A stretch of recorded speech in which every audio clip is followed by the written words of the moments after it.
Good afternoon and welcome to this session number 19 from the chapter of properties of matter. The topic is the laws of rotation, and based on this topic I have written here few important points in order to understand this topic. So here I have considered a body of mass small m which is dropped into a pool of liquid as shown in this figure. So in this figure I have taken three cases. The first case is when the body has sunk at the bottom of this pool. The second case is when the body is fully submerged, that is the top surface of the this body is touching the top surface of the liquid. And the third case when the body is floating partially submerged, that is some portion of the body is immersed in the liquid and some portion is outside the liquid. Now here the density of the liquid has been taken as sigma and the density of the body is taken as rho. The volume of the body is taken as capital V. So when this body is dropped into this pool of liquid, then it will be experiencing two forces. The first one is the weight which is acting vertically downward, and the second one is the upthrust which will be acting vertically upward. The upthrust is due to the fluid in which it is dropped. So the upthrust will be acting vertically upward and the weight will be acting vertically downward. Now the body will sink only when the weight of the body is more than the upthrust due to the liquid. That is, now here weight is what? Weight is equal to m into g, and mass is equal to density into volume. So V is the volume of the body, rho is the density of the body into g. So this is the weight V rho g. So when the weight is more than the upthrust, now upthrust is what? It is equal to the weight of the liquid displaced. Now the weight of the liquid displaced will be equal to the volume of the body which has sunk at the bottom multiplied by the density of the liquid into g. V sigma g. Here sigma is what? It is the density of the liquid. So here we can see that the body will sink only when the density of the body is more than the density of the liquid. Now let's come to the second case. Now in the second case,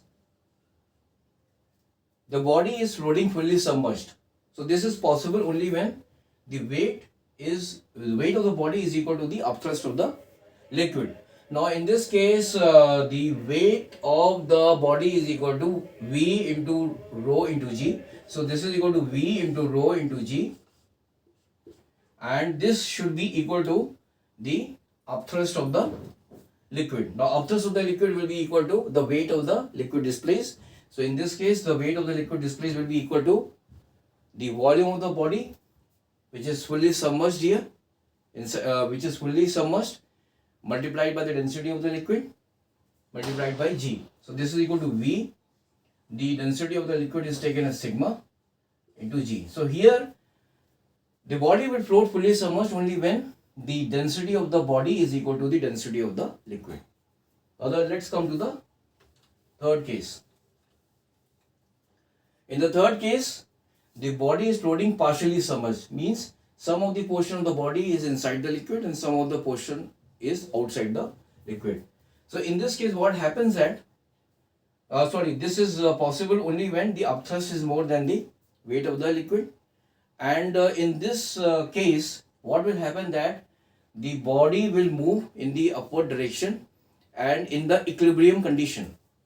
In the equilibrium condition, the weight will be equal to the upthrust due to the liquid, and the upthrust will be equal to the volume of the body which is the upthrust will be equal to the weight of the liquid displaced, and the weight of the liquid displaced will be equal to the volume of the body which is inside the liquid multiplied by the density of this liquid into G. So here in the third case, the upthrust will be equal to V. Now VIN is what? This is the volume of the body which is inside the liquid. So volume of the body inside the liquid multiplied by the density of the liquid, which is taken here as sigma, multiplied by G. So this is the upthrust, and in the equilibrium state this will be equal to the weight of this body, that is equal to V rho G.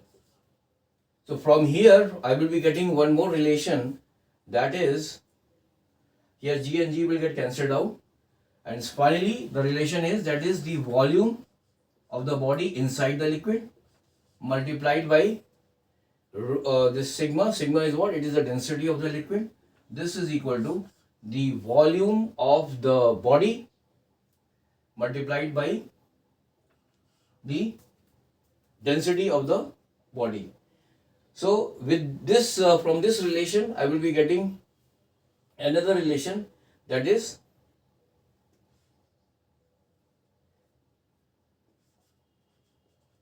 the volume of the body inside the liquid. This will be equal to V multiplied by this rho divided by sigma, where rho is the density of the body and sigma is the density of the liquid. So from this relation we can find the volume of the body which is inside the liquid when the body is floating partially submerged. So thank you very much for joining this session. In the next session now I will be coming up with a question which will be based from the topic of laws of flotation. So till then, have a nice day. Bye.